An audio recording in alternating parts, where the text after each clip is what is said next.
તો કીટો ડાયટ શું છે? કીટો ડાયટ ખરેખર અચાનક જ ધ્યાનમાં આવ્યો એવો છે. પર્ટિક્યુલર વેઇટ લોસ માટે નથી, એ બીજી કોઈ મેડિકલ કન્ડિશન માટે ડાયટનો પહેલાં ઉપયોગ થતો હતો.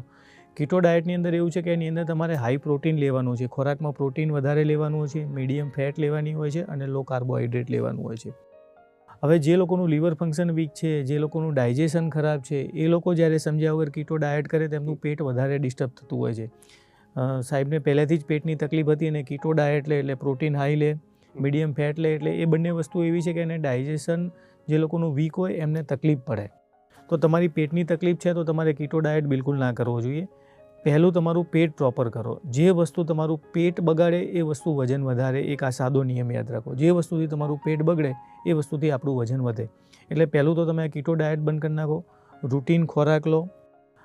તમારું જે રૂટીન ખોરાક લો એમાં 2 અનાજ ભેગા ના કરો. રોટલી લો તો ભાત ના લેશો, ભાત લો તો રોટલી ના લો.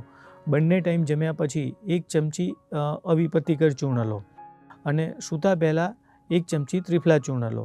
આ પ્રમાણે 3-4 મહિના તમે રેગ્યુલર લો. તમારું પેટ પ્રોપર થાય, તમારું ડાયજેશન પ્રોપર થાય, પછી તમે કીટો ડાયટ સ્ટાર્ટ કરો. પેટ ખરાબ છે ત્યારે કીટો ડાયટ તમને વધારે નુકસાન કરી શકે છે.